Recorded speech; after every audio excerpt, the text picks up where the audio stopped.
Bien. Bueno, nosotros vimos el encuentro pasado un poco la cuestión de la progresiva construcción del Estado en el Cono Sur. Entonces, un poco me contaban también las cosas que les resonaban con respecto a sus respectivos países de esta construcción de comunidades imaginadas, lo que quedaba por fuera. Me llamó mucho la atención el caso que contaban ustedes dos en Costa Rica sobre la ilegalidad de la población afro y china en las zonas urbanas durante buena parte del siglo XX. De Eh, hecho, le estaba contando, perdón, a Mile la reunión pasada que o sea, el resto, como 2 semanas he estado aquí y 2 semanas voy a estar en el Caribe ajá, y como eso y todo ese, ¿verdad? Como ese imaginario de lo que es estar allá y todo eso cambia un montón como mi lugar desde donde estoy haciendo una investigación, ¿no? Con respecto como a situarse y, pero y eso, como la dinámica, los flujos de personas, los tiempos, todas esas cosas, cómo cambian de un lugar a otro. Entonces, justamente hacia el Caribe, que también que es una parte súper estigmatizada dentro de... dentro de la construcción de Estado y Ajá, sociedad en Costa Rica, ¿no? pero Como vendría a ser como el resto negado, como la función sí, que acá tiene claro, lo indio, lo indígena. claro, Y pero al mismo tiempo muy turístico.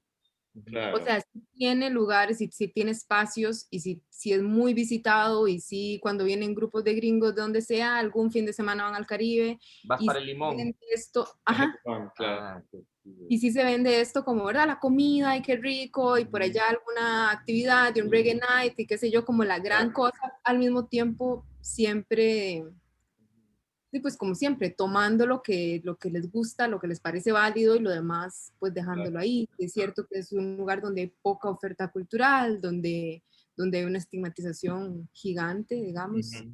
y donde sí hay muchísimos problemas estructurales con respecto a oportunidades, digamos. El Estado sí tiene abandonada la provincia definitivamente desde hace, históricamente. Bueno, es sí, muy interesante porque acá ocurre algo pero muy parecido. sí, Hay una construcción etnofolclórica aquí en la Argentina, en varias partes, pero particularmente en el sur, y eso lo comparte con Chile, de la construcción de grandes complejos turísticos que explotan los paisajes, ¿no? De la parte sur de Chile y Argentina, que no sé si conocen o han escuchado que hay mucha nieve, volcanes, se llama ujú, un tipo ujú, de cuestión de selva valdiviana, es muy frío, es muy bello también.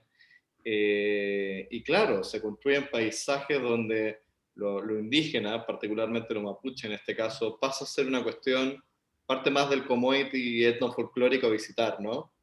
Pero Ujú. no son o no han sido realmente sujetos de derecho durante las construcciones estatales o ahora, o sea, son más bien como una especie de invitado de piedra. Y a medida Claro. que se ha ido como intensificando los conflictos por tema de la propiedad de la tierra, derechos políticos, económicos y sociales, ahí se va desarmando un poco la idea de del indio como personaje parte del paquete etnofolclórico, ¿no? sí, Igual es muy interesante porque, por ejemplo, en el Caribe no tiene esa parte como de grandes construcciones, grandes cadenas hoteleras, para nada. Todo es como a pequeña, mediana escala, pero por ejemplo ahora hay una gran cantidad de Airbnbs y los supermercados tienen cosas veganas, gluten free, no sé qué tanto, productos importados que no ajá, consumimos en San José porque la gente que vaya, extranjeros, consumen cantidades de cosas, productos importados y entonces se hacen esos supermercados carísimos y la gente allá obviamente no puede pagar esos precios ¿verdad? Por cuestiones básicas también. Entonces sí se hace como eso se está tirando la gente allá, se genera como ese problema. De hecho, ahorita cuando pasó la pandemia y empezaron a promover que viajáramos por el país para incentivar el turismo, la campaña desde allá decía, vengan, pero por favor consuman local, porque entonces la gente llega y se alquila un Airbnb, se compra sus productos en el súper y no consume finalmente las cosas que venden en las panaderías, en Claro, la las gente que economías come. locales. sí, Las cosas locales estaban muriendo ahí porque nadie las estaba consumiendo también. Entonces es una...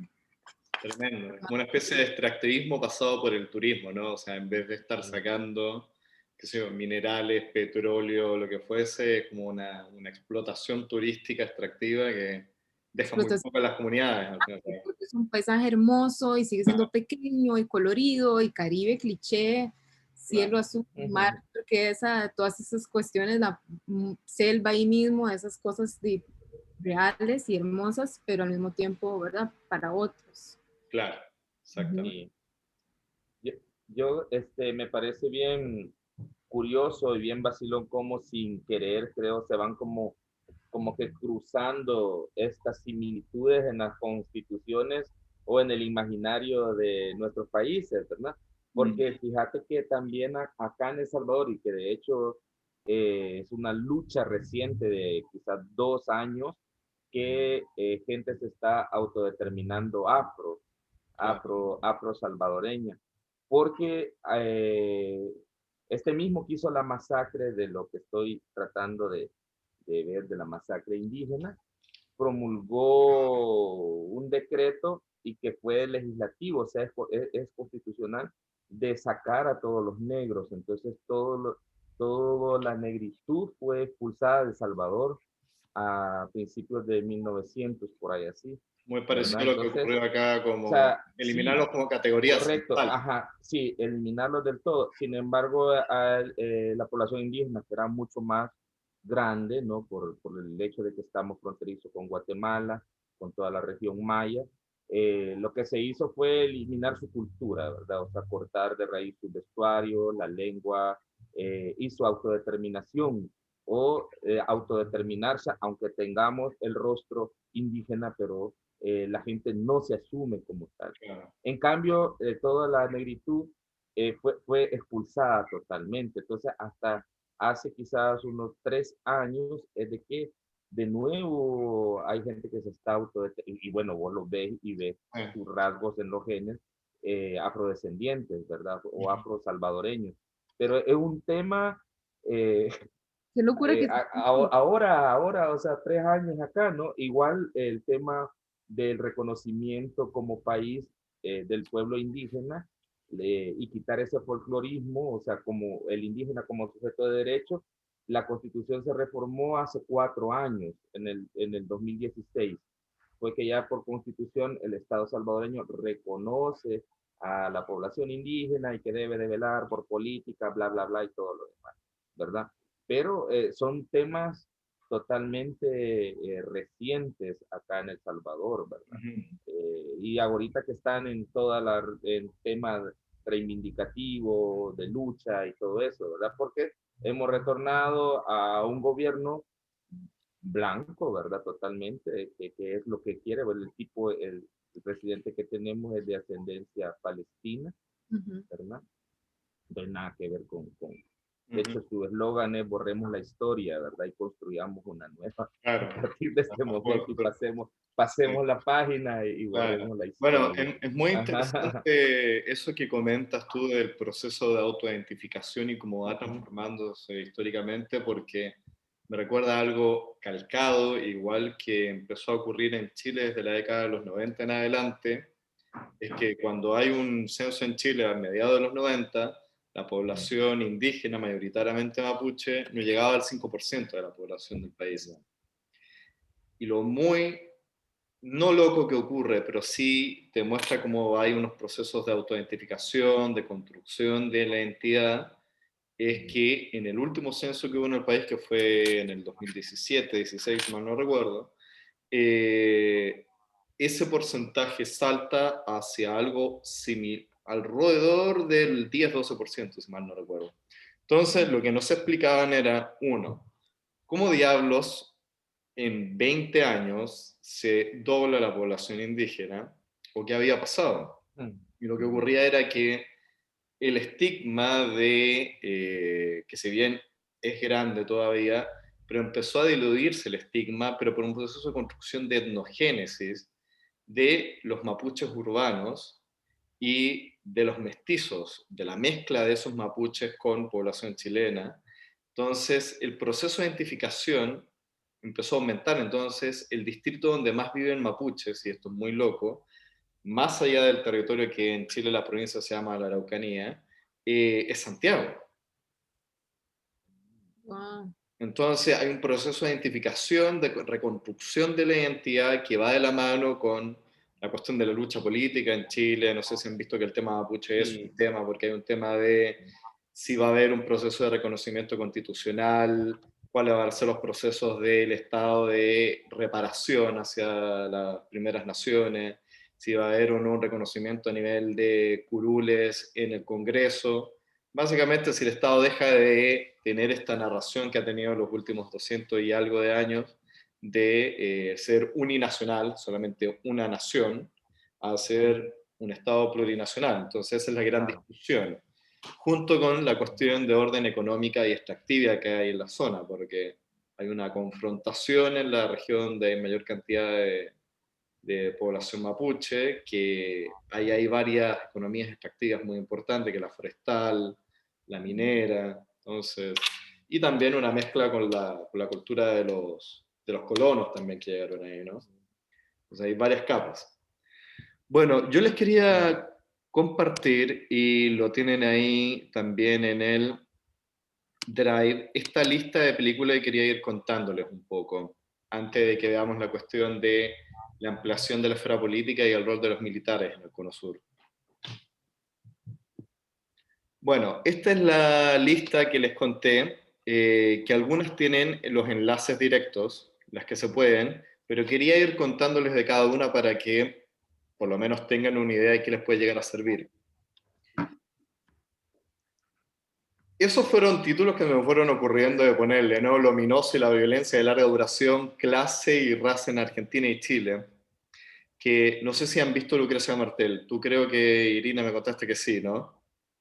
sí, vieras que había escuchado mucho de ella y nos la dio Norsa de referente y lo que me metí antes de ver las películas, porque no encontré ninguna, fue a ver otras cosas que sí encontré de ella, entonces vi como videos y cosas Ujú. cortas que había hecho y además me metí a ver muchas conferencias, que me gusta ver las conferencias universitarias. Sí, Entonces me gusta mucho siempre como cuando veo conferencias de alguien me meto a las universitarias porque siento que, no sé, como que siempre tienen una visión que están hablando con la juventud y con mentes nuevas y dicen, me gusta más que cuando son formales.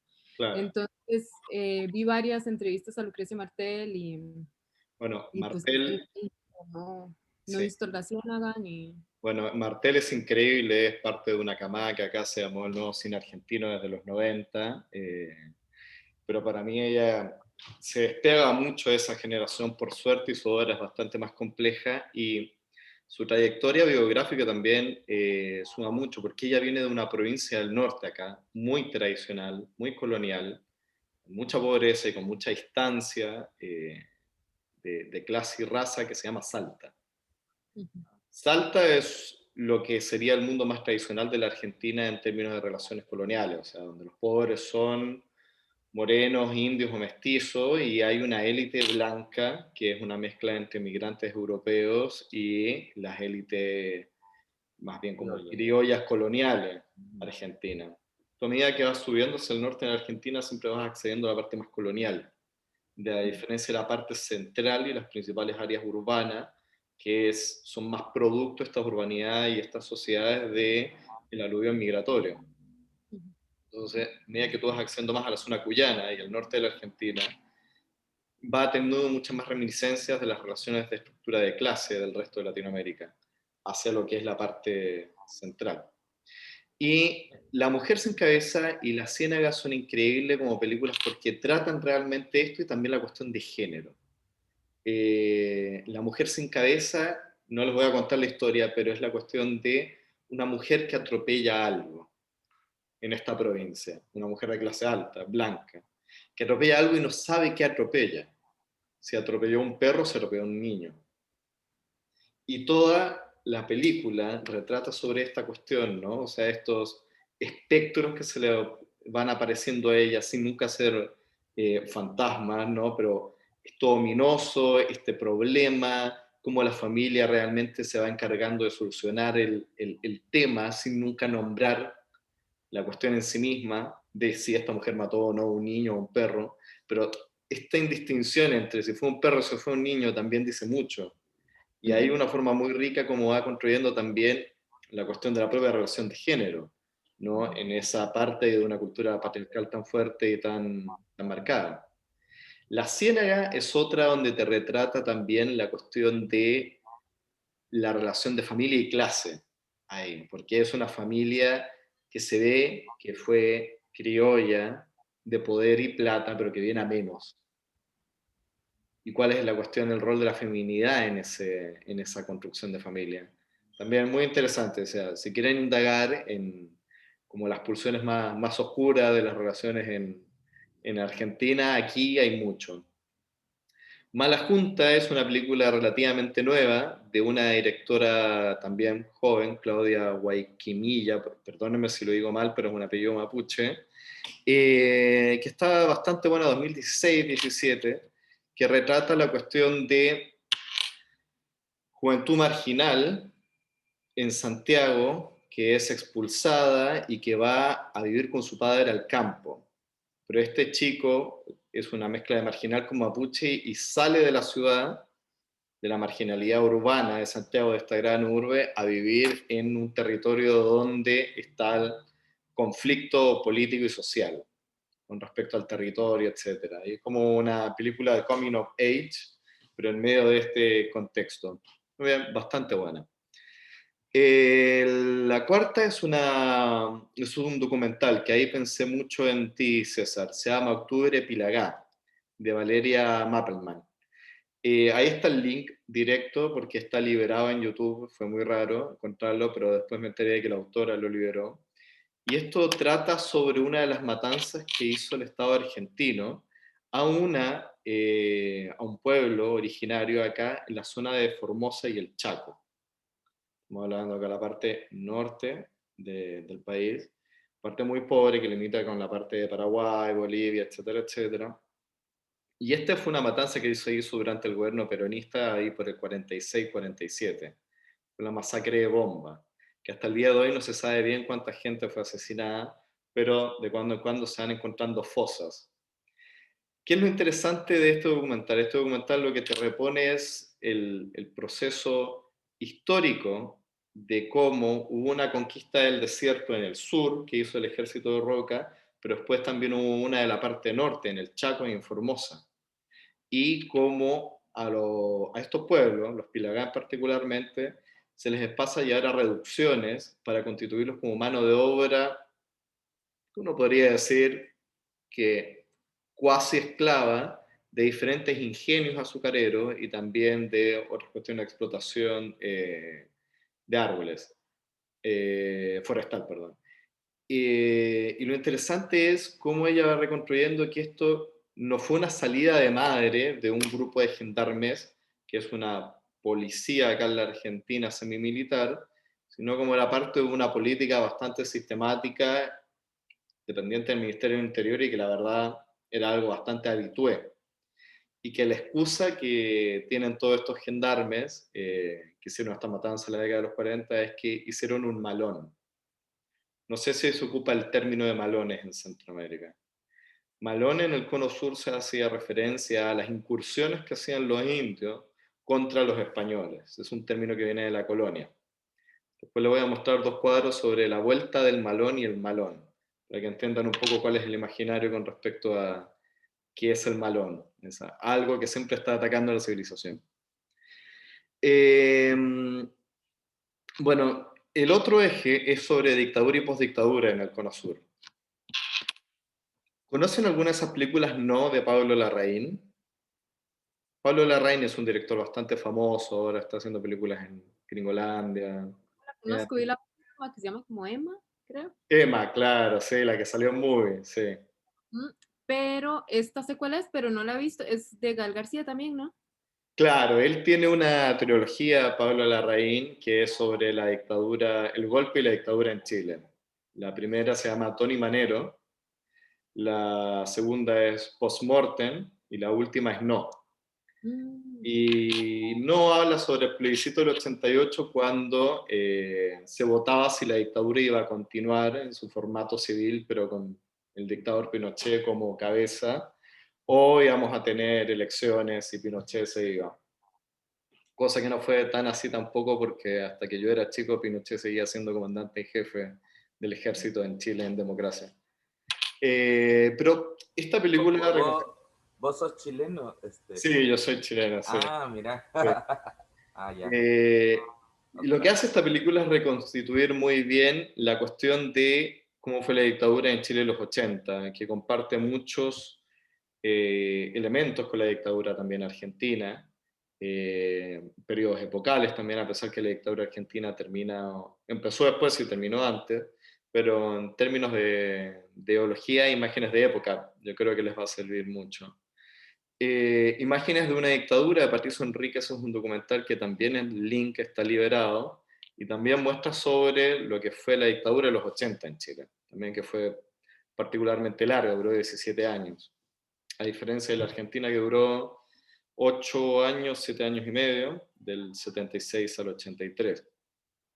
Y el tercer documental, que este es increíble que esté libre, pero está, es un gran documental sobre la postdictadura acá en la Argentina, uno de los mejores diría yo, que se llama Juan como si nada hubiera sucedido. Es impresionante porque este fue un documental hecho a 1 año y medio, 2 años de terminada la dictadura acá, estamos hablando del 80, y la dictadura termina en el 83, pero vuelve, asume Alfonsín el 84, o sea, estamos hablando de que había como 1 año y medio de democracia acá, y todavía la gente que había ejecutado el genocidio era parte del ejército, a pesar de que se había iniciado el juicio a las juntas en la Argentina, pero toda la gente que había hecho el genocidio en la Argentina seguía en posiciones de poder, objetivamente. Y el documentalista retoma un caso de el único desaparecido en Bariloche. Bariloche es muy particular como lugar porque es un enclave de colonos alemanes en el sur. Sí, perdón, Irene, ¿vas a decir algo? Eso, me estaba preguntando si era en el sur. Ajá. En el sur, exactamente. Un lugar idílico, si uno llega allá, viste, es hermoso, hay una pequeña ciudad también turística cerca, se llama San Martín de los Andes. Todo parece una pequeña Bavaria. Como el lado chileno también. Ahora, las periferias de eso son otras cosas, ¿no? Pero los lugares sí parecen como pequeñas Alemania, pequeñas Austrias, y venden chocolate y es todo muy hermoso, y cuando cae nieve es aún más hermoso. Y este documentalista va armando de cómo fue la trama, tanto civil y militar. Quisieron desaparecer a la única persona que desapareció en Bariloche. Y lo más increíble es cuando se empieza a encontrar con el silencio de la gente común y corriente, o de la buena gente, como diría Hannah Arendt, que fue partícipe de esto. Entonces, se los recomiendo mucho. Tiene momentos muy densos cuando incluso entrevista a militares, encargados militares, etc. Es muy bueno para ver ese retrato y ese recorte de una sociedad civil que fue parte de un proceso autoritario, porque siempre hay alguna visión, uno podría decir un poco más ingenua, de que las dictaduras caen como unas especies de platos voladores con militares que son malos, muy malos, que claramente lo son, pero también eso tiene una apoyatura y tiene una encarnación en la sociedad civil y en gente común y corriente que sustenta dichos procesos. Rodri, perdón, Dime, Mile. es que me hizo pensar en los, no sé si capaz los tiene más abajo, pero en el de Patricio Guzmán de el nácar y el botón de nácar. El botón de nácar, no lo coloqué. Qué buena idea, sí. Pero yo hace poquito lo estuve buscando y no lo encontré. Yo sé que lo habíamos visto allá, pero no sé en qué plataforma. Yo sé que Gonzalo los había conseguido. Claro. Pero me parece que, sí. Bueno, yo lo recomiendo demasiado porque además no solo es un documental, bueno, es uno de los documentalistas más importantes actuales, chileno, pero a nivel internacional, o sea, es como el documentalista, porque tiene además una capacidad poética impresionante. Entonces, no solamente es como ese carácter documental, sino que de pronto uno está viendo una información redensa, pero es feo decirlo, pero hasta de una manera hermosa porque usa full metáforas. Entonces, es maravilloso ver el trabajo de él. Y justo hay uno que es sobre sobre como los desaparecidos en Chile y que hace además esta correspondencia entre los desaparecidos mapuches y los desaparecidos en la dictadura. Claro. Sí, eso. No, no, muchas gracias. Sí, totalmente. Así que si Gonza por ahí puede dar no sé, la data de dónde los bajó, esos documentales, sería genial. Sí, ahí se los pasamos. Y bueno, terminando ese, después está la década de los 90 y el 2000, que es en sí mismo un mundo acá. Y ahí elegí dos películas que pueden ayudarles a pensar un poco cómo estaba la Argentina también, pero cómo estaba Buenos Aires. Uno es Mundo Grúa, de Pablo Trapero, de esta generación de los 90 que les comentaba antes, del nuevo cine argentino, del nuevo novísimo cine argentino. Esta retrata literalmente lo que fue la reforma neoliberal. Las consecuencias que tuvo la población, las consecuencias en el mundo del trabajo, la transformación de este mundo de altísima sindicalización como tenía la Argentina, de trabajo industrial, de obreros con prestaciones sociales, hacia un mundo de la precarización, hacia un mundo donde empiezan a dejar de existir estos empleos, donde empieza a transformarse la economía argentina. Y este es un corto muy pequeño de 15, 17 minutos, pero que demuestra muy bien lo que es la crisis del 2001, cuando estalla lo que fue las consecuencias de la reforma neoliberal acá, lo que acá se llamó el 1 a 1, porque era un peso, un dólar, y además también introduce un elemento que es muy hermoso, que es las nuevas migraciones a Buenos Aires, a la Argentina y particularmente a Buenos Aires. Se llama Diamante Mandarín, de Juan Martín, probablemente lo voy a decir mal, el nombre lo voy a mutilar un poco, Jesús, que es un argentino chino y trata la visión de el 2001 y la crisis y los saqueos a los supermercados chinos, pero desde la visión de estos inmigrantes chinos. O sea, cómo veían el estallido de esta sociedad con estos procesos de robos que hubo, porque acá, no sé si les contamos, ¿no? Los supermercados de cercanías son de migrantes chinos, entonces le decimos ir al chino. Aquí también se usa mucho y en todos los barrios hay un chino. En Mira, todos. claro, bueno, Como, sí, sí, vas a, no sé, a cualquier lugar, una montaña por allá y siempre el chino, el chino, siempre mira, a bueno. comer. Ujú. Bueno, y este retrata muy bien eso, entonces me pareció que mostraba muy bien el estallido, lo que fue la crisis económica del 2001, acá que fue parteaguas enorme, y a la vez como que retrata también esta cuestión de las nuevas migraciones que hay en la ciudad. Y este lo pensé en César, que lo encontré. Esta lista igual la vamos a ir ampliando, transformando, etcétera, que es sobre lo que estuvimos hablando con César el otro día de los Selkman. Rodrigo, Este, ahí sí podés, porque me confunde un poco. Los ONAS son los mismos Selknam. sí, exactamente, los Zona era el nombre que los blancos le daban a los Selkman. ¿Y sabes por qué? ¿Sabes que O, no, no lo sé? Buena ya. pregunta, no lo sé. Pero ese documental es uno de los pocos documentales como a profundidad que hay. Anne Chapman es una antropóloga. Es una de las últimas entrevistas que hay con Selkman vivos que hablaban la lengua, ¿no? Porque hasta donde tengo entendido desaparecieron, por lo menos en Chile ya hay, que la lengua, si mal no recuerdo, creo que es una lengua muerta, que ya nadie la habla. Entonces es muy Gracias. impresionante ver esa lengua que está muerta. Bueno, dicho esto, ahora les voy a pasar a compartir.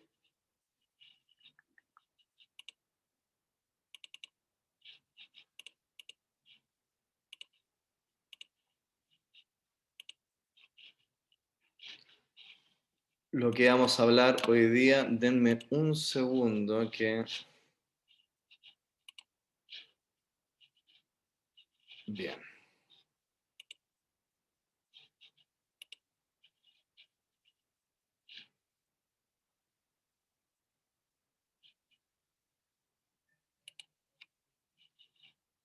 Acá está.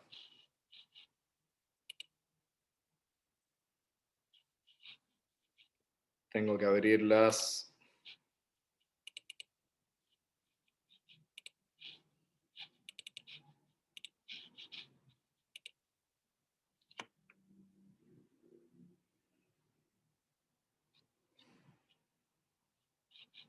Bien.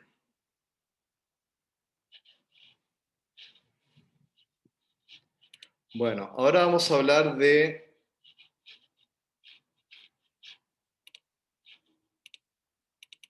un poco lo que fue la década del 30 en adelante en Argentina, pero les voy a ir mechando un poco también con Chile y con el caso del Uruguay, que es muy parecido. En el encuentro pasado yo les había contado cómo decía un proceso de construcción de Estado en esta parte del Cono Sur, cómo había estado la cuestión de la frontera con el indio, las expansiones de la frontera, la cuestión colonial, cómo los estados-naciones van formándose, cómo tienen guerras que son absolutamente formadoras de su identidad nacional, como fue en un caso las guerras contra la Confederación Peruano-Boliviana, en el caso chileno, la guerra de la Triple Alianza, en el caso argentino, y los procesos también de expansión y afianzamiento del Estado Nacional, que fue con la campaña del desierto, en el caso argentino, y con la guerra del Pacífico y la pacificación de la Araucanía, como se llamó en el caso chileno. En el caso del Uruguay, como era un estado tan pequeño que estaba en esta especie de tapón entre la Argentina, lo que vendría a ser la Argentina y el Imperio de Brasil, sus límites fronterizos estaban un poco más definidos. Salvo cuando fue el periodo de la Guerra de la Triple Alianza, que ahí sí hubo una confederación de brasileños, uruguayos y argentinos contra el Paraguay. Pero bueno, eso es harina de otro costal. Bueno, durante el siglo XX lo que ocurre en esta zona del mundo es que empieza a haber una expansión de la esfera de la política. Empieza a haber una transformación económica que, en el caso, por ejemplo, chileno, lleva a cuando se conquista las provincias del norte, lleva a una boom económico minero. Y se empieza a crear ahí una especie de proletariado minero que va a ser el creador de la clase obrera chilena, cuando esta empieza a desarrollarse en el aspecto más fabril durante el siglo XX. En el caso argentino, la migración y este aluvión de mano de obra que vimos antes, en el encuentro pasado, empezó a generar unas expansiones. ¿Se acuerdan que vimos ese gráfico cómo iban creciendo las ciudades, las áreas urbanas acá? Cómo iba dándose un fenómeno muy anterior al resto de la región, que era la primacía del mundo urbano sobre el mundo rural. O sea, un proceso de migración de campo-ciudad y primacía del urbano que en el resto de Latinoamérica comenzó a darse a partir de la década de los 40 para adelante, década del 30. Acá ya a finales de 1890 las zonas urbanas, principios de 1900, ya estaban siendo predominantes, tanto en la economía como en la política. Y fue eso lo que genera la base de, con esta mano de obra migrante, de una explosión de actividades fabriles, que fueron aumentando en complejidad con el tiempo. Y esa fue la base del movimiento obrero argentino, fue un movimiento obrero altamente cosmopolita. Acá se llegaban a publicar diarios en más de 8 idiomas en Buenos Aires. Había un diario en yiddish, había otro en ruso, había otro en alemán, había otro en italiano, habían diferentes dialectos españoles, también dialectos de diferentes zonas de Italia.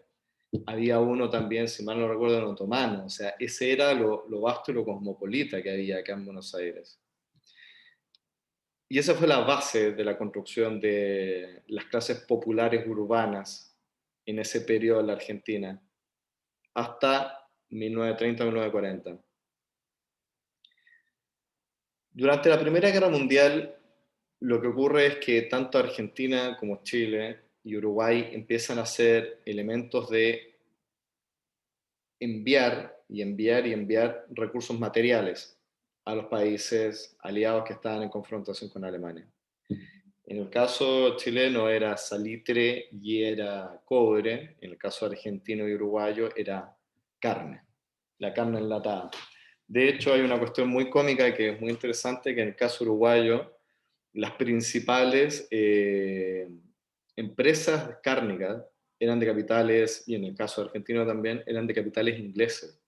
Entonces, una de las marcas más tradicionales de Inglaterra se llamaba Fray Bentos, que es una provincia que hay acá, y una ciudad también en Argentina.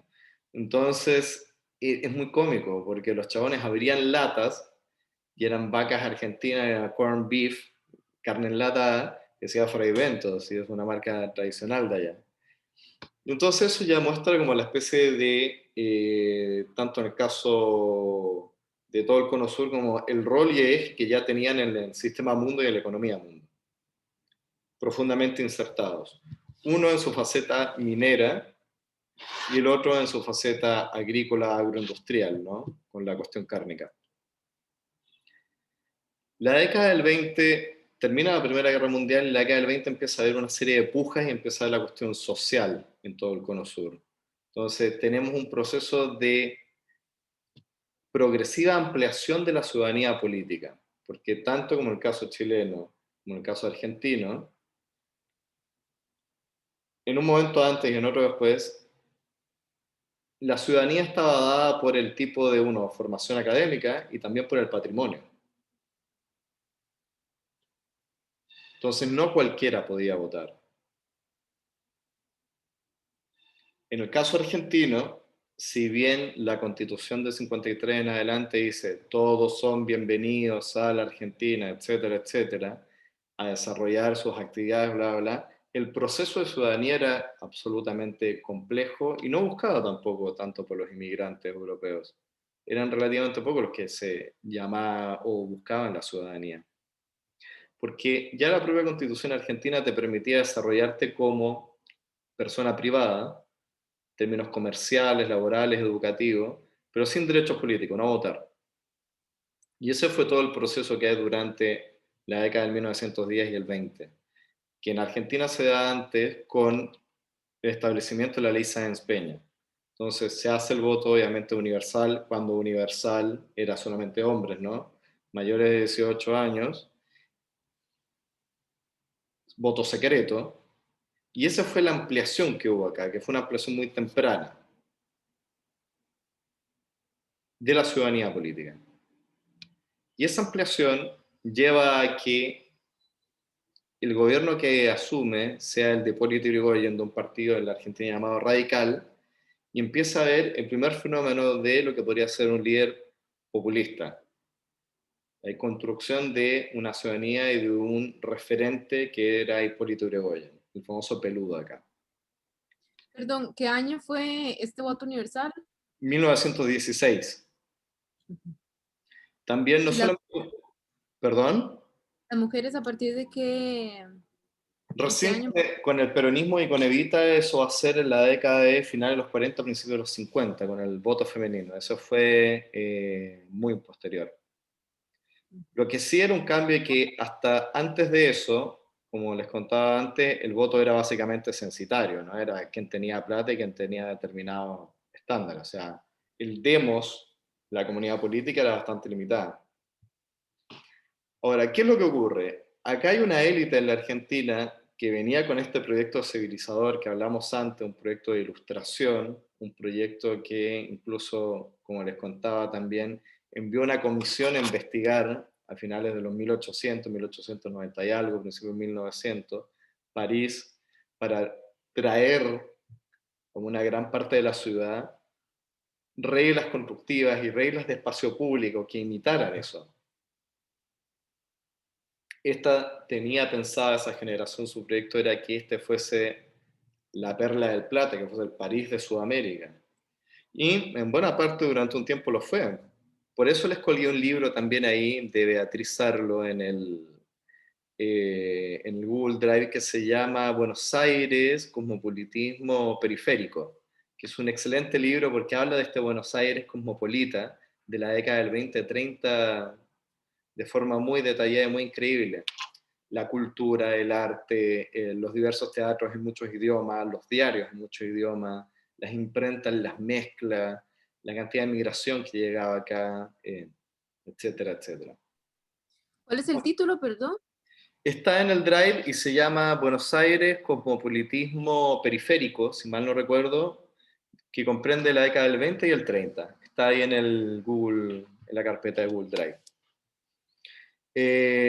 Bueno, este impulso modernizador y de ampliación hace que las élites que habían controlado y habían construido el Estado desde 1980 en adelante empiezan a perder poder frente a estas nuevas clases medias, porque imagínense, ya llevamos como un proceso de 40, 50 años del aluvión migratorio. Ya empiezan a nacer varias generaciones acá de clases medias urbanas, descendientes o mezclas entre argentinos e inmigrantes europeos, que empiezan a disputar el poder. ¿Por qué solamente los hijos de la élite pueden ir a la universidad? Y ahí es cuando estalla el grito de Córdoba hacia la reforma universitaria del 18, cuando es el llamamiento hacia los hombres libres de toda América, que tiene que haber autonomía universitaria. ¿Qué significa esto? Que estén los curas metidos en las universidades. ¿Qué significa que no puede haber libertad de cátedra? Entonces esos son los impulsos modernizadores y de ampliación del demos que empiezan a ocurrir acá. Por eso Argentina es particularmente interesante como caso, porque al igual que Uruguay, fueron impulsos profundamente tempranos en relación con el resto de Latinoamérica. Por el propio, uno podría decir desde una posición más bien como marxista economicista, por la propia dinámica del capitalismo que hubo acá en la primera mitad del siglo XX. Fue muy dinámico y más avanzado que en el resto de la región. Todo esto se corta en el caso argentino con el golpe de 1930, cuando le hace un golpe al segundo periodo de Hipólito Yrigoyen, que es cuando esta élite, que había empezado a ampliar la esfera política del demos y de la decisión, decide, bueno, basta de esto, esto se está yendo hacia lugares que nosotros no queremos, no meramente estamos perdiendo posiciones de poder, sino la república está haciendo empezar a ser conducida por hijos de estos inmigrantes, de estos italianos, de estos españoles, de estos gallegos, gente a la cual despreciamos. Nosotros no queríamos esto, nosotros queríamos el corazón vivo del capitalismo, queríamos alemanes, queríamos ingleses, franceses, no gente del sur de Europa. Y acá es cuando viene esto.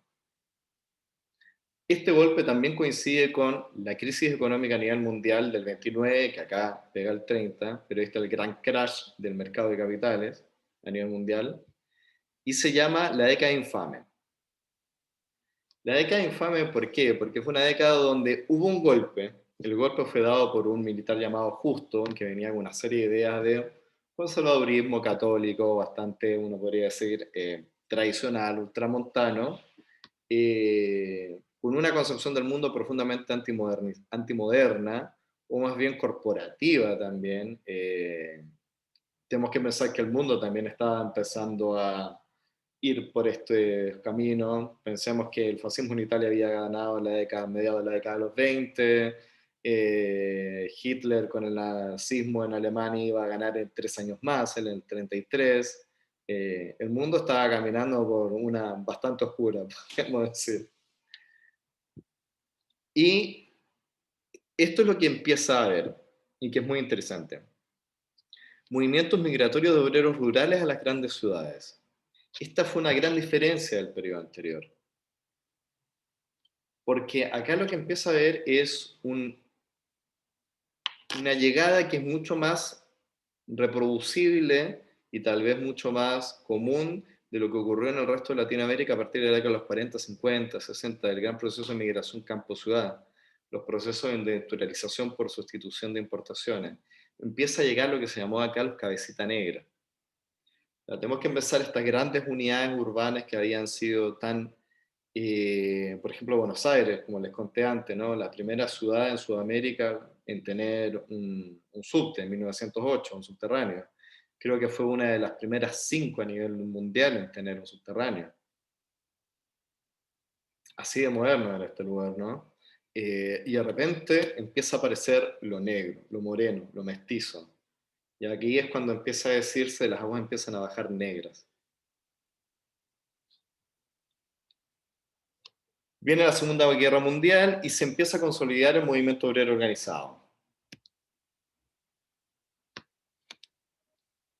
Estas fueron unos pocos de las cuestiones que ocurrieron acá, ¿no? Hay una ley marcial, se establece el estado de sitio, No sé qué puede interesarle esto. Este es el punto.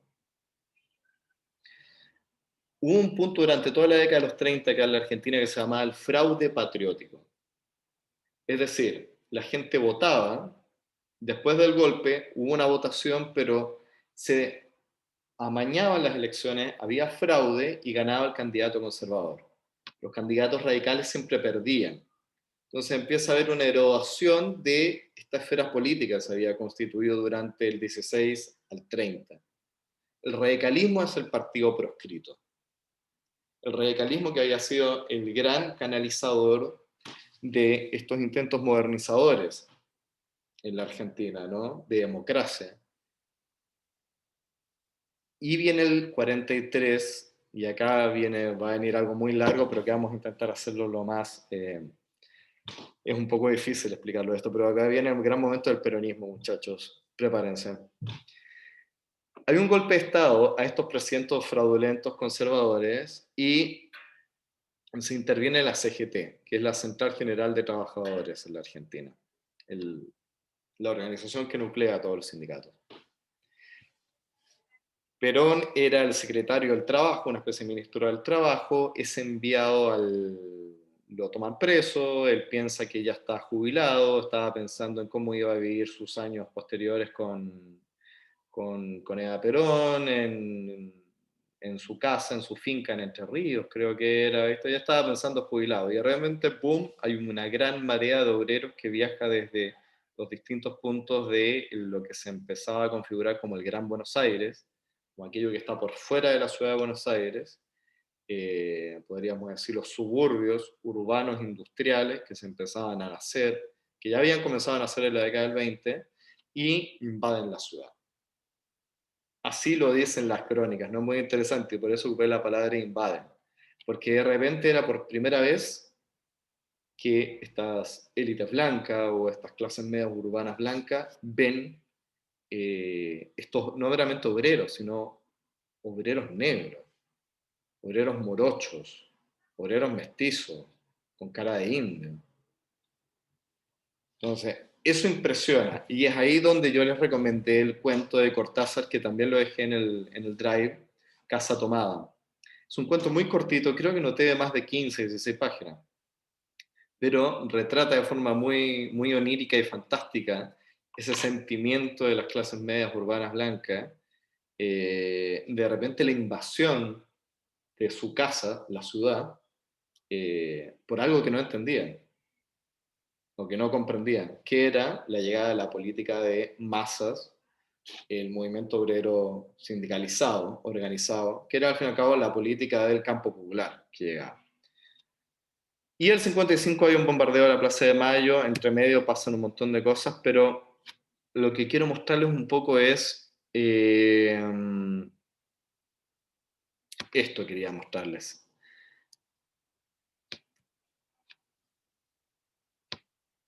Esta es la conformación de los actores en la Argentina, y esto va a hacer mucho sentido para lo que vamos a explicar un poco ahora, de cómo se configura la política en la Argentina, y esto también un poco es reproducible en el caso Uruguay y en el caso chileno.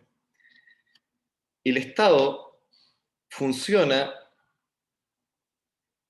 durante la década del 30 en varias formas. Primero como represor, como habíamos visto antes, ¿no? Con el golpe del 30, luego empieza una etapa de mediación y luego regulador, con el peronismo, que la regulación del Estado de la economía empieza antes. El movimiento obrero había tenido varias bases. Una eran socialistas comunistas, como era la Unión Sindical Argentina, la Confederación Obrera Argentina, creo que, si mal no recuerdo, era de orden de socialismo revolucionario, y otra que era anarquista, la FORA. Y todo esto se funde en la CGT, en el sindicalismo.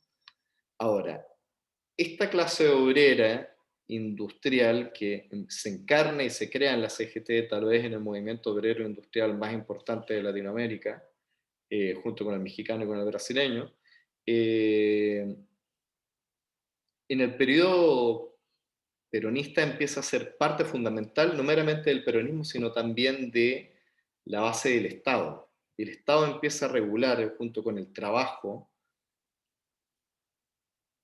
los niveles de conflicto, los niveles de desarrollo, el sindicalismo pasa a ser una encarnación de los intereses de la clase obrera que se conjugan en el caso argentino en su movimiento y su expresión política, que es el justicialismo y que es Perón, que es Evita. Y ahí vino un estallido a partir del 45 en adelante, perdón, del 46, que de hecho hoy estamos cumpliendo 75 años de la primera victoria electoral de Perón, un estallido de la ciudadanía social, derechos. Pero, Entonces, sí, ¿cómo pasa de estar justamente en ese momento Perón, de ser ese tipo más bien pensando en su jubilación, a ser esta figura? O sea, ¿cuál es el salto que... bueno, ahí viene lo que ahora se llama el Día de la Lealtad Peronista, el 17 de octubre, que es cuando las masas de obreros, frente a este encarcelamiento y ostracismo que se le estaba haciendo al secretario del Trabajo, ministro del Trabajo, siempre me olvido cuál era el cargo específico, invaden la ciudad. Entonces son columnas que invaden la ciudad desde el norte, desde el sur, desde el oeste, y ¡boom! Se ponen frente a la Casa Rosada y se llena y demanda la libertad de Perón. Y Perón de repente pasa a ser de un tipo que estaba pensando en su jubilación a ser el líder del movimiento más importante y que empieza a reorganizar la Argentina. Y Es una cuestión muy interesante porque es una especie de conjugación, ¿no? El sindicalismo crea a Perón como un movimiento de autodefensa frente a un acto que consideraban que era el inicio del retroceso de las victorias que habían empezado a ganar, de la cual Perón había sido artífice.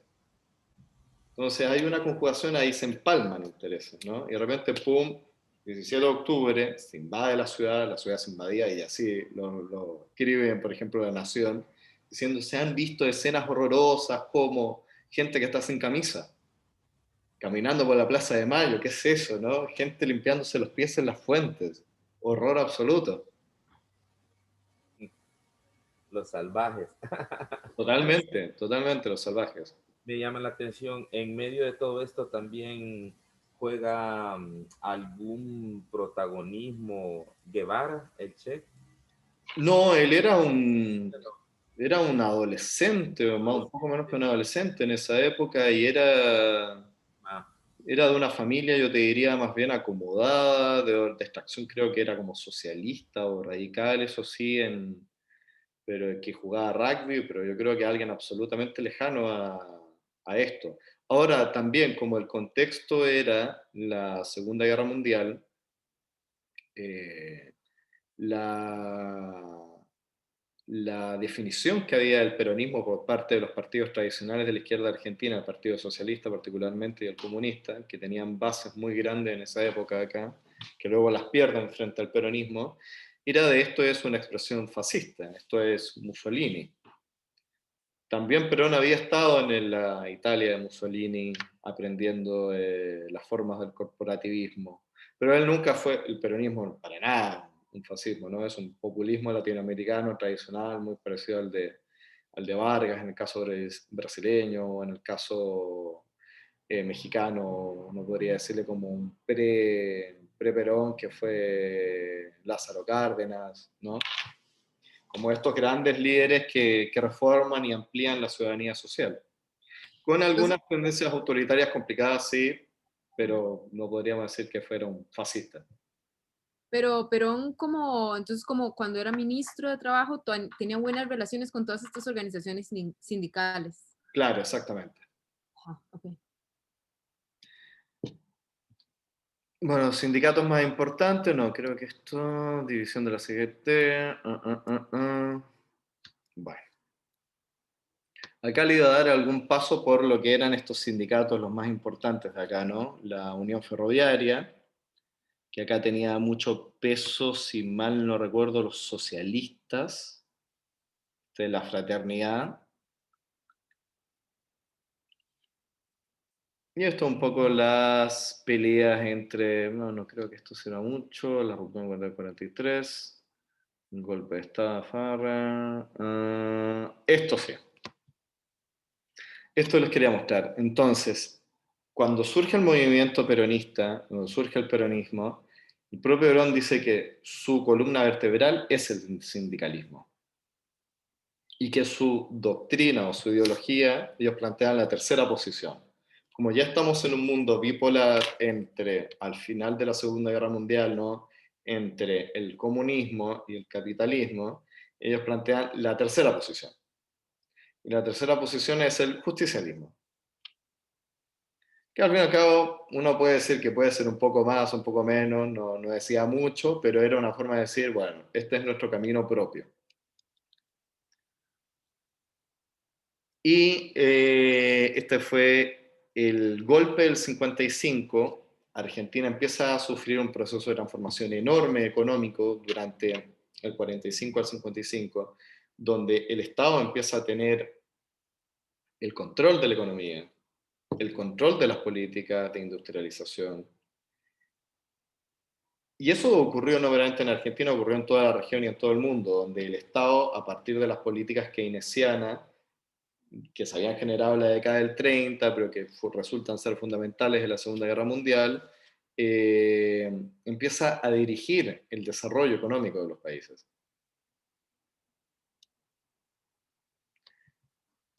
Bueno, creo que eso sería con respecto a la Argentina y les quería mostrar... Vamos a dejar de compartir. Bien, ahí me ven de vuelta, ¿no? Perfecto. Y durante el mismo periodo, en el caso chileno, tenemos, de forma muy resumida, porque me parecía que era más interesante mostrarles sobre Argentina, durante la década de la Primera Guerra Mundial, Chile se vio muy afectado por la crisis de que los alemanes crearon el salitre artificial, y la mayor exportación de Chile pre-cobre era el salitre. Entonces se genera una crisis económica de Padre y Señor Nuestro, que implica que todos estos obreros mineros que estaban en el norte bajan en la década de los 20, 30, hacia las grandes ciudades, particularmente Santiago. Y ahí es donde ya empieza a generarse procesos de construcción de identidad y sindicalismo ligados hacia el comunismo y el socialismo como los principales referentes. Entonces, a diferencia de lo que ocurre acá, donde hay un Perón, allá hubo un personaje relativamente olvidado ahora, pero que se llamó Ibáñez, Ibáñez del Campo. Y era también un militar que impulsó una serie de políticas modernizadoras a partir de este Chile en crisis, desde el 25 para adelante. Fue en dos ocasiones presidente. Una en la década de los 50 y otra en la década de los 30, si mal no recuerdo. Perdón, la década de los 20. Y aquí es donde genera políticas modernizadoras, tales como una ley del trabajo, cuestiones muy parecidas a lo que hizo el peronismo acá, pero no porque fueran excepcionales estos personajes, sino porque era el momento en el cual las clases populares organizadas en sindicatos empezaban a irrumpir en la esfera de la política y empezar a demandar no meramente la ampliación de derechos políticos, sino también la ampliación de derechos sociales. Y este era lo que se llamaba la cuestión social. Y es lo que empieza a configurar estas sociedades con grandes partidos políticos de izquierda, como el caso chileno, que era el Partido Socialista y Comunista, y en el caso argentino, con el justicialismo, que era la expresión del movimiento sindical y la clase popular, obrera, industrial particularmente, en el caso argentino. En el caso uruguayo es otro caso diferente, porque ahí tenés batle, colorados y blancos, y generan como una especie de civilicidad mucho más, mucho más temprana. Y la década de los 30, la particularidad chilena es que este militar cae una vez, pero durante la década de los 30 los chilenos tuvieron una cuestión que se llamó el Frente Popular, en donde fueron la unión de los partidos políticos de izquierda junto con partidos de centro, que crean un frente que gobierna hasta mediados de los 40, el cual lleva a cabo estas reformas que también había hecho el peronismo acá. Es decir, las políticas de sustitución de importaciones, las políticas de ampliación de la ciudadanía social, las políticas de ampliación también de la ciudadanía política, lo que hablábamos también. Entonces, por eso en Chile se empieza a configurar una cultura popular de izquierda que es un poco más extraña, por ejemplo, si uno lo compara con la Argentina, donde los partidos de izquierda no son grandes partidos, no fueron grandes partidos. En el caso chileno sí había una cultura popular de izquierda muy grande, englobada en socialistas y comunistas. Y eso, en el caso chileno, sería hasta la década de los 50, que recién ahí se empieza y se logra algo que en el caso argentino se había logrado en 1916 y que había quedado suspendido con el golpe del 30 y luego con el golpe del 55, que es obtener el voto secreto y registros electorales autónomos, cosa que no se tenía. Eso recién ocurre a mediados de la década de los 50. Esto, para resumir, es la cuestión de las esferas de la política. Hay demos, que son los que eligen, son los que construyen la política, que en la historia de estos países eran limitados y se empezaron a ampliar producto de la lucha política, producto de la movilización, producto del activismo, durante toda la primera mitad del siglo XX. Y eso fue lo que hace que se vaya ampliando no meramente la ciudadanía política, sino también la ciudadanía social. Buena parte de la historia de las dictaduras en el Cono Sur también tiene que ver cuando las élites ven sus posiciones absolutamente en peligro o ven el descontrol de estos procesos. Fue el caso del golpe del 30 en la Argentina, fue el caso del golpe también del 55 en la Argentina. Caso chileno, uno podría decir que ese fue el golpe del 73, cuando ya hay la Unidad Popular con Salvador Allende, empieza a generar todo un programa, etcétera, etcétera, mucho más radical, ¿no? Porque directamente era la vía chilena al socialismo. Y es ahí cuando se empieza a configurar una forma más de largo plazo de entender qué fueron las dictaduras. En el caso uruguayo también fue el golpe el 73, pero ahí se dio una particularidad también, que fue una dictadura más, fue cívico-militar, pero también hubo una fusión de los partidos de derecha, en el caso uruguayo, con el golpe militar, con Bordaberry. Ahora, la diferencia que hay a partir de la década de los 60-70 es que ya ahí viene a empezar a actuar la cuestión de la doctrina de seguridad nacional, que obviamente ustedes en Centroamérica la tienen que conocer, ¿no? La cuestión del enemigo interno, la cuestión del comunismo como un enemigo interno, la cuestión del rol de los ejércitos en esta guerra global, que era un poco lo que establecía la doctrina de seguridad nacional, contra el comunismo, y que la propia población potencialmente es el enemigo. Y esto es muy interesante porque las bases de la doctrina de seguridad nacional vienen dadas por las bases de la Escuela de Guerra Francesa Contrarrevolucionaria, que nace en la década de los 50 con las sistematizaciones y derrotas que empiezan a sufrir los franceses en el mundo cuando se empiezan a retirar de sus posesiones coloniales, particularmente en Vietnam, cuando son derrotados ahí por los vietnamitas en Dien Bien Phu en los 50, y en Argelia. Pero ellos fueron los que sistematizaron y los cuales enseñaron luego a estadounidenses la cuestión de la contraguerra revolucionaria. Y los estadounidenses después hicieron una especie de destilado que le enseñaron a nuestros militares. Que lo particular es que en el caso argentino no fue así, porque los argentinos fueron a aprender directamente con los franceses. No pasaron por los estadounidenses mucho, como sí lo hicieron brasileños y sí lo hicieron chilenos, uruguayos. Acá fueron directamente a la fuente, porque a Argentina le gusta mucho más Francia. Bueno, creo que fue medio a los ponchazos, pero no sé si intenté como condensarles parte de este siglo parte de este siglo XX, a partir de 1920 al 60. No sé si hay alguna cosa que me quieran preguntar, que me quieran... ¿No? Que me parece, pues sí, ¿verdad? O sea, era como parte de toda una agenda global, ¿verdad? Si le podemos llamar así, que son como, al menos con quizás con la parte centro de Centroamérica, es como muy parecida a la línea de tiempo que acabas de contar, ¿no? O sea, pareciera que solo cambiamos los nombres y estás hablando de la línea de tiempo del Salvador. Ujú. Y que, bueno, Erina ya lo estaba diciendo la Carol otra vez, la excepción de la región es Costa Rica, ¿no? Que creo que ahí lo, los grandes capitales o la gente que tenía o que tiene todavía el gran capital fue un poco más, no sé si inteligente, dadivoso o qué, pero aplacó todo este tipo de movimientos, ¿verdad?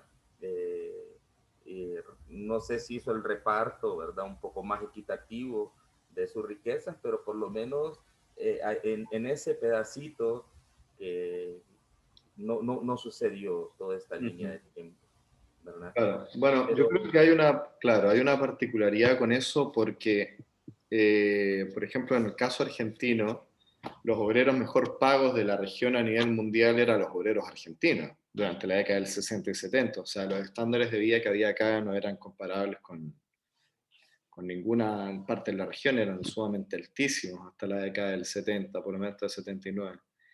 Eh, lo cual nos lleva a pensar también de que esa propia organización no es una cuestión que nace en base a la carestía, sino al deseo también de vivir uno mejor, pero también las posibilidades de cómo las ideas empiezan a organizar posibilidades de futuro diferente, ¿no? Hay una gran filósofa argentina acá que se llama Silvia Schwarzkopf, que tiene un libro que se llama Los Espectros, que es muy, muy interesante. A ver, denme un segundo que lo tengo acá.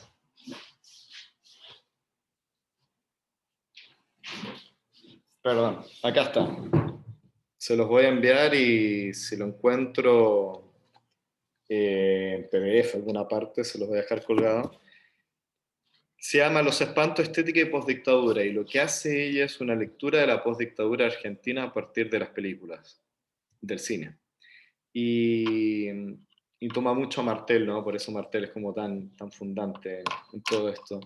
Que, resumidamente, ¿no? Muy torpemente lo voy a decir, plantea que lo que aniquila la experiencia dictatorial es la posibilidad de pensar una vida que no sea una vida de derecha.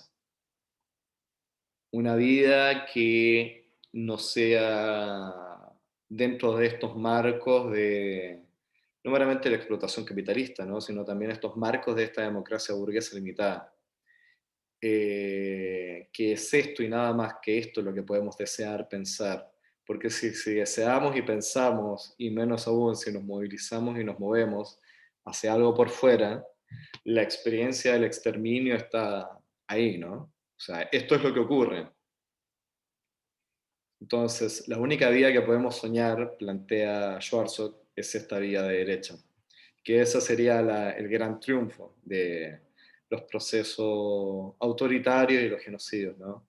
Decir esto es, si no, es esto otro. Es brutal, pero es muy bueno, ¿no? Como para pensarlo.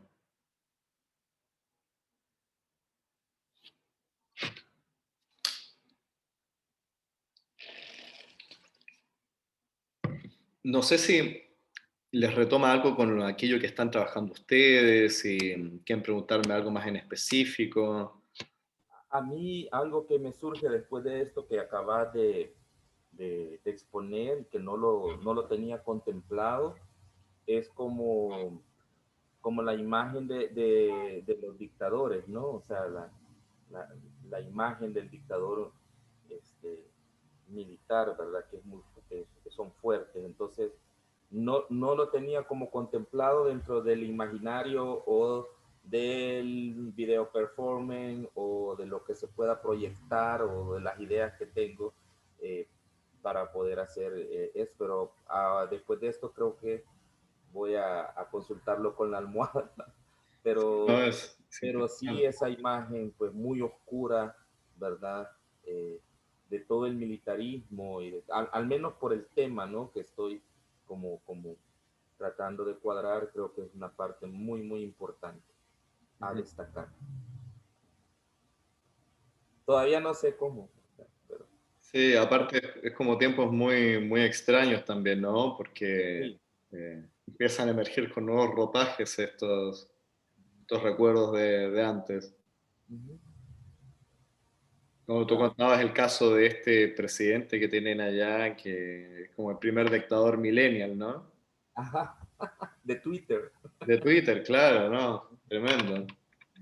Ahí la tiene contra Costa Rica, pasa el peligro. Está más loco que la cabra. Claro, yo creo que también es muy interesante como Claro. esta idea tan falsa, pero también difundida de que la juventud sería como signo de, o reaseguro de progresividad o de conducta menos autoritaria, ¿no? Acá lo más particular en la Argentina es que la reemergencia o lo autoritario está dándose por gente muy joven. Pibes de menos de 20 años que se llaman a sí mismos libertarios, es una melange entre exaltación de la dictadura argentina con las reformas neoliberales de los 90 o del 70. Entonces, o las nuevas derechas emergen, pero emergen también por abonándose o comiendo mucho en esta juventud. Entonces, un poco viene a clausurar la idea de los treintones como yo, que pensábamos que esto estaba como más bien enterrado.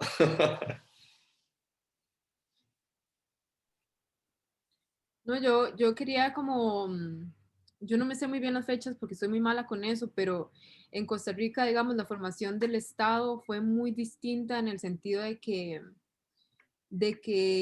desde principios, creo que por ahí de los 30, 40, en los 40 se fundó la Caja Costarricense de Seguro Social, ya había como este imaginario del Estado Social de Derecho y qué sé yo, que tiene una protección igual para todos en todos los ámbitos del país, etcétera. Entonces yo siento que tal vez no es que no hubo un movimiento social, porque aquí hubo hasta anarquismo, comunismo, etcétera, en figuras muy importantes y muy conocidas en ese momento que después se fueron más bien como metiendo o sí, mezclando con la política tradicional tal vez en algunos momentos, pero siento que tal vez la diferencia es que no hubo como tal vez por ser el territorio más pequeño, no sé, como este total olvido de esas comunidades de fuera, o sea, no podía llegar gente de fuera hacia San José, no sé qué, porque realmente era, o sea, siempre los excluidos fueron comunidades relativamente pequeñas, ¿verdad? No eran unas mayorías nada más eh, silenciadas ahí, no tomadas en cuenta, sino más bien siempre se logró como eso, mantener de alguna forma la capital y los alrededores del del casco central y eh, con cierta bienestar, con cierto bienestar y con ciertas sí, como garantías sociales que permitían sí, que no fuera tanta la oposición. Sin embargo, obviamente esas garantías se consiguieron a punta de, ¿verdad? De manifestaciones en su momento y pues igual grupos sociales que estaban buscando diferencias. Pero sí, creo que tal vez por ahí va, como no sé si es una cuestión de población o no Tal sé, dónde. vez sería como interesante pensarlo de la ciudad, retomando como una vieja idea de la cuestión de la ciudad como un plano de lo civilizado y del demos de la política, pero también eso deja por fuera muchas cosas, ¿no? Tú mismo lo planteabas, ¿no? Como esta serie de comunidades que estaban excluidas. Ahora, la cuestión interesante de indagar sería, ¿eran realmente minoritarias o eran mayoritarias? ¿O lo que era pequeño era la civilicidad y los bienestares o los derechos sociales que estaban constituidos en la vida urbana?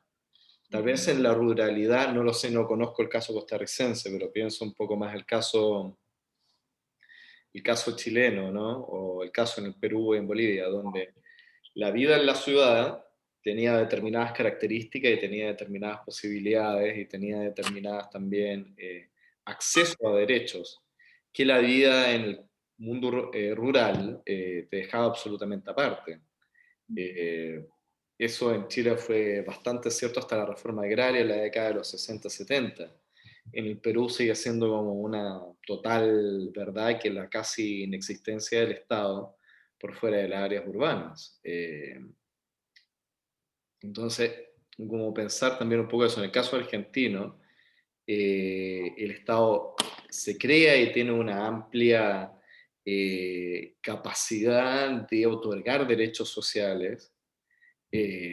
Ahora, lo interesante es que del 50 al 70, esa ampliación de la calidad de vida y de los derechos sociales iba atada de una negación de la esfera política, porque el principal partido de la Argentina hasta el 73 estaba ilegalizado, que era el peronismo. Entonces, durante 18 años, del 55 al 73, el principal partido del país estaba ilegalizado, pero su expresión en los sindicatos se mantenía. Entonces el peronismo siempre vivió como una fuerza ilegalizada, pero seguía seguía estando presente en la cultura obrera y popular argentina.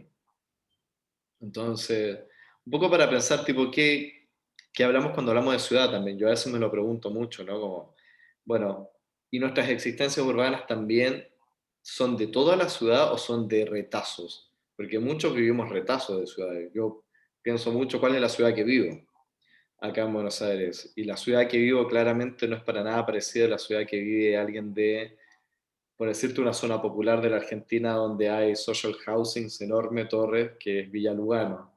Entonces, las experiencias de ciudades son totalmente diferentes. Y creo que lo que muestra estas películas que les comentaba antes, ¿no? Mundo Grúa, etcétera, etcétera, es cómo se va transformando a partir de la década de las reformas neoliberales, los 80 y 90, la experiencia de la ciudad, cómo se empieza a desarticular, fragmentar, uno vive distintos espacios, ¿no? Siempre ha sido así, pero siento que es algo muy de los últimos 30, 40 años, esta cuestión de vivimos más en esferas que en grandes ciudades. Bueno, pero ahí ya me fui de tema, estoy playando.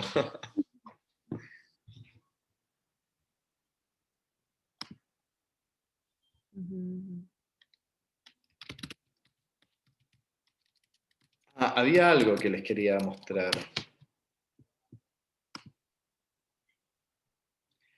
No sé cómo fue en Costa Rica y en Centroamérica la cuestión de las guerras entre vecinos, pero acá en el Cono Sur fue todo un tema entre los estados vecinos, ¿no?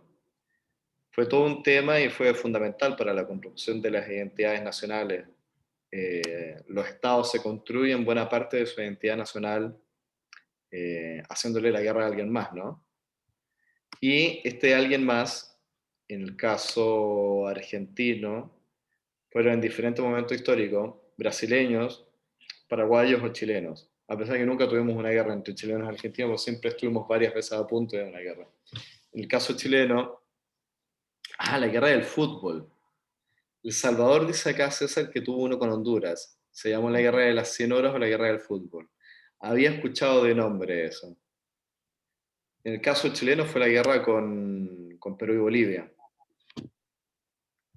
Y en el caso uruguayo creo que fue la guerra contra el Brasil y contra Paraguay. Pero lo que le quería mostrar era esto. Compartir pantalla. Este es Cándido López, a ver si encontramos bien, acá está. Este es el mayor pintor de la guerra del Paraguay.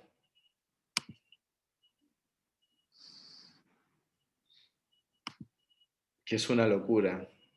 No sé si ven el detalle ahí.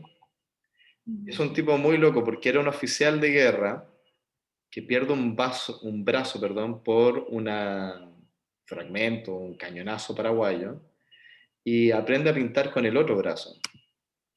Y todas sus pinturas retratan la guerra del Paraguay.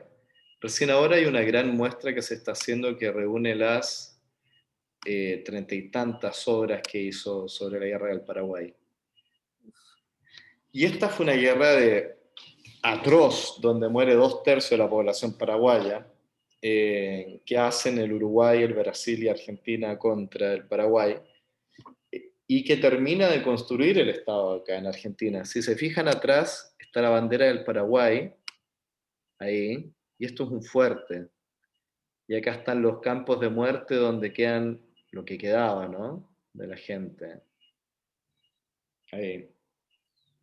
Ahí están las baterías paraguayas, los cañones. Y esto fue lo que le permitió al Estado argentino terminar de constituirse como tal y quitarle predominancia a los caudillos de las distintas provincias. Y mediante ese proceso se pasa a centralizar el Estado argentino. Acá ya hay más. Ahora hay una muestra acá en el Museo Histórico Nacional que retoma todo esto.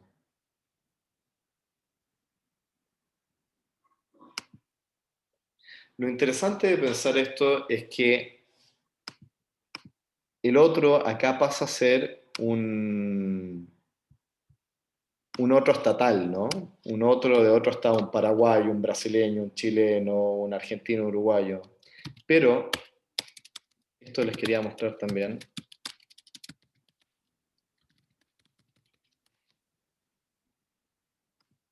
Esto es un cuadro icónico de la Argentina porque funciona en buena parte como elemento constructor de la identidad, ¿no? De la cuestión de civilización o barbarie. ¿Lo ven ahí?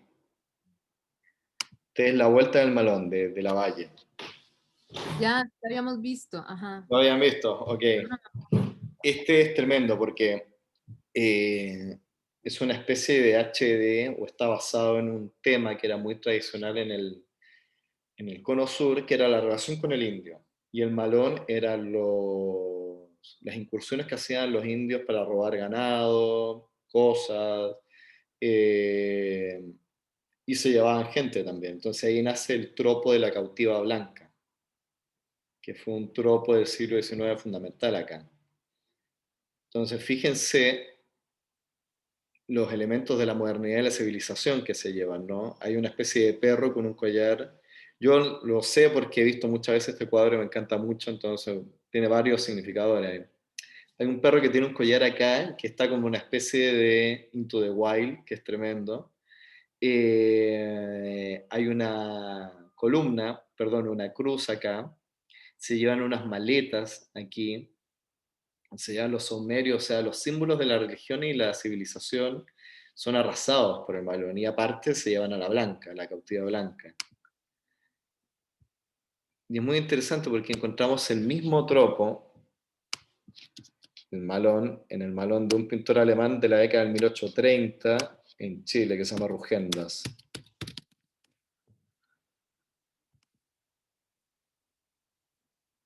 Y este es el malón de Rugendas, hecho 60 años antes. Pero si se fijan, los tropos son los mismos. O sea, ahí está la cautiva blanca, el indio llevándose a la blanca, el criollo muerto, el niño llorando, el facón con sangre, ¿no? Y el robo. Entonces, en la construcción de la civilización de la barbarie, el mito de la blanca es fundamental. Si se fijan, acá está otro, ¿no?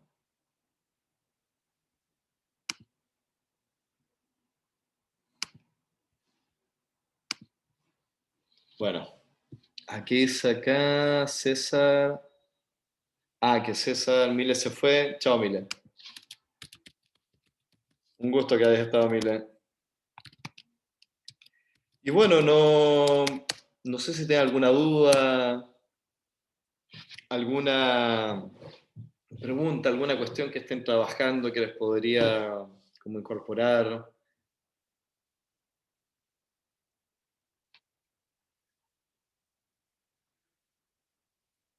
Si no, daríamos por cerrado. No sé si tienen algún comentario.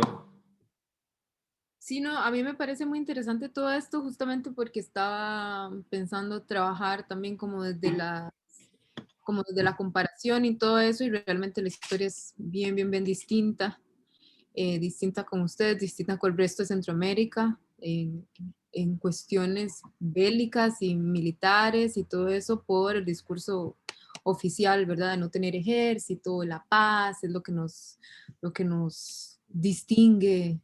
Y, y sí, me parece muy interesante como esas realidades, digamos, que están ya dentro del imaginario de directamente, o sea, si no te pasó a vos, le pasó a tus padres, los desaparecidos, o unas historias, ¿verdad? Como Ujú. que sencillamente aquí son, no es que no existen, pero son las menos, y si existen son cero oficiales, ¿verdad? Hace poco acaban de salir unos cuantos documentales acerca después de cuestiones que sucedían con grupos pequeños, muy pequeños, em, y desapariciones que sí existieron, claro, pero que, ¿verdad? Que eran, no sé, bueno, es que fue un accidente, o se quemó una casa, o entonces quemaban ambientalistas, o no sé qué pasó, un accidente por allá, y era, bueno, tiraron unos cuerpos, y son cosas que dentro del imaginario costarricense no existen. O Claro. sea, eso no pasó aquí. Hasta ahorita se está empezando a hablar de esas cosas y siempre se ha tenido como muy por debajo y es muy, muy, muy, muy distinto en ese sentido. O sea, como esa construcción también de la otredad, la diferencia con estas otras gentes que sí son bélicos. Aquí, por ejemplo, con los nicaragüenses es terrible lo que se dice de los nicaragüenses y cómo se tienen en el imaginario, justamente porque pasaron por guerras fuertísimas y porque hubo, bueno, porque sigue habiendo mucha migración, Ujú. entonces hay una discriminación muy fuerte y un sentido ahí de superioridad con Ujú. respecto a justamente a lo bélico, son salvajes o Claro. son, Sí, sí. ¿verdad? Sí, acá las figuras de negatividad en términos de la migración es generalmente por los países limítrofes, o sea, está dada por un escalafón, ¿no? Yo te diría que es la peruana, la boliviana, como parte de lo más bajo, la colombiana, ahora como un país no limítrofe, pero que ha llegado en el último tiempo mucho. Los venezolanos ahí ocupan también otro lugar de precariedad, pero también no sé, una relativa aceptación. Los chilenos durante un tiempo también estaban como bastante estigmatizados. En los periodos de confrontación cuasi bélica durante la década de los 60-70. Esos son como los imaginarios, ¿no? Que claramente se van adaptando y van cambiando según el contexto sociohistórico. Para la revolución sandinista, por ejemplo, aquí se hizo o sea, se formó gente que se fue allá y justamente a luchar como aliados, ¿no?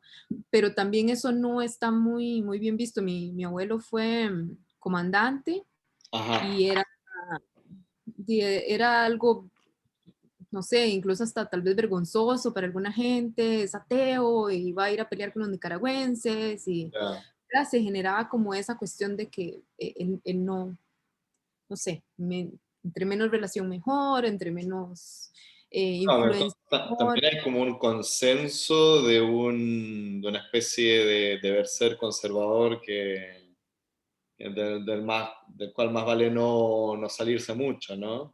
El problema es como que sí ha ganado ese discurso siempre, o sea, siempre ha habido obviamente siempre ha habido oposición, los grupos universitarios especialmente, siempre la universidad ha estado ahí, pero el discurso oficial tiene mucho que ver con el periódico, con las noticias oficiales, y sí, sí, o sea, la mayoría de las personas sí, Mm, lamentablemente, piensan así, ¿no? sí.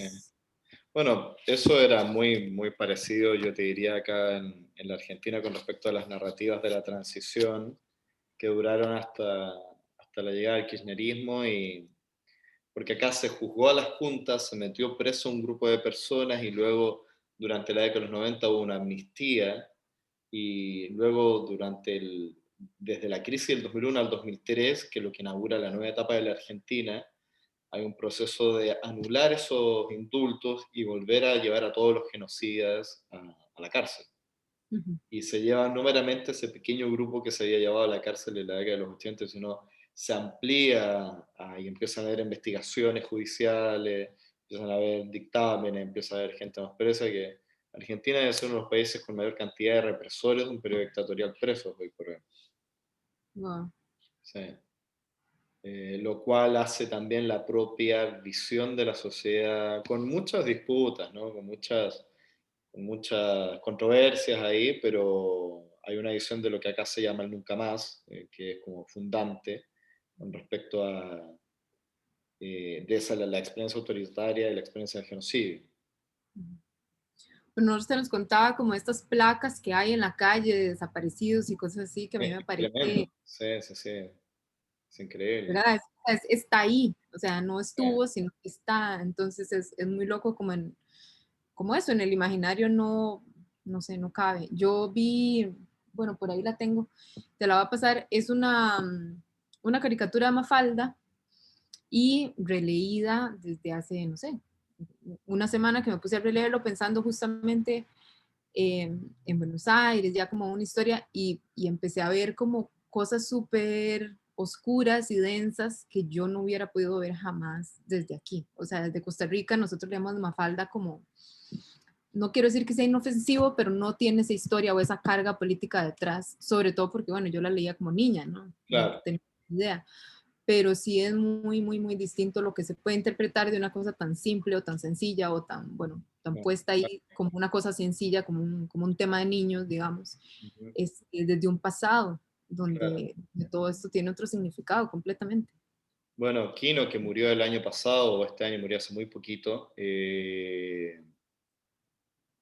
comentaba que le decían por qué no seguía escribiendo Mafalda, ¿no? ¿Por qué no seguía como publicando, escribiendo Mafalda ya crecía? Y decía, no puedo, porque si Mafalda hubiese sido real, una niña real hubiese crecido, estaría desaparecida.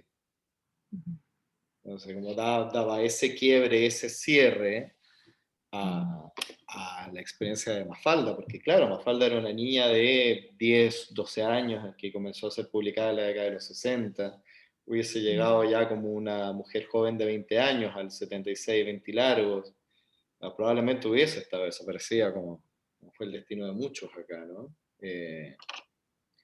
Entonces, claro, o sea, y acá se nota mucho más producto de las características de la transición argentina, etcétera, etcétera, que la hacen muy diferente al resto de las transiciones en el Cono Sur, que acá la dictadura implosiona, por suerte, pierde una guerra y esa guerra lleva a la implosión del proyecto de la dictadura y hace que la transición sea muy diferente. A diferencia de lo que pasó en Chile o lo que pasó en Uruguay, donde los militares dejaron el poder, pero condicionaron mucho las vueltas a la democracia. Había mucho poder detrás y una gran imbricación con la derecha política civil. Entonces ahí uno podría decir como diferentes procesos en esas salidas de la dictadura. Por ejemplo, yo me acuerdo siendo chico y me acuerdo todavía de Pinochet como comandante en jefe, o sea, mediados de los 90, ¿no? Cumplí 34, pero yo me acuerdo como año 96, 97, yo ya tenía 10 años, 9 años, y todavía me acuerdo de Pinochet estando ahí como una figura en la televisión. 7 años de democracia, ¿no? Y una figura que recién ahora se está empezando a dejar atrás con el nuevo proceso de la nueva constitución en Chile, pero la dictadura vivía y vivía en su éxito, más bien, Ujú. más que en su derrota. O sea, acá Dice murieron César, presos, por ejemplo. Ah, perdón, perdón. César. Acá murieron presos los dictadores, por ejemplo. Acá dice César que creo que El Salvador tuvo y tiene una historia violenta, 12 años de guerra civil y una posguerra difícil y las pandillas juveniles, claro. Todo producto de la exclusión social y de la resistencia de los grupos vulnerables en extrema pobreza. Claro. Bueno, eso es un tema que yo lo tengo muy de oída, pero también hay una cuestión de la migración hacia Estados Unidos, las maras que vuelven, ¿no?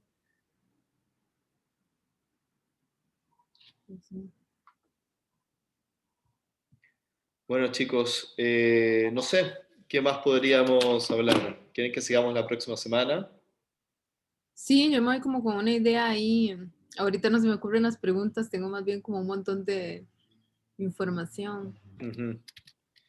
Les voy a pasar entonces eso que dijimos de los links y las páginas ahora por el grupo de WhatsApp y para que lo puedan buscar esas pelis. Por lo menos para que busquen lo de Martel, que creo que te puede gustar mucho.